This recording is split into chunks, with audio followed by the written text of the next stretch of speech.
পঞ্চম গণবিজ্ঞপ্তির প্রাথমিক সুপারিশ নিয়ে যা জানালো NTRCA. The daily campus online portal এই নিউজটি করেছে।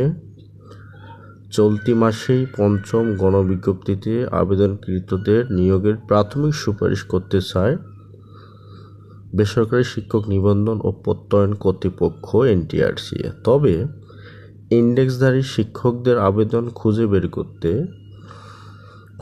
বের করতে সময় লাগায় প্রাথমিক সুপারিশের দিনক্ষণ কিছুটা পিছিয়ে যেতে পারে। সোমবার এনটিআরসিএর একাধিক কর্মকর্তা দ্য ডেইলি ক্যাম্পাসকে এই তথ্য জানিয়েছে।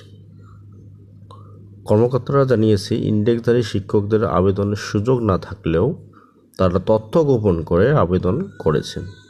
সেই আবেদনগুলো খুঁজে বের করতে কিছুটা বেগ পেতে হচ্ছে। দ্রুত সময়ের মধ্যে এই কাজ শেষ করার চেষ্টা করছে সংস্থাটি।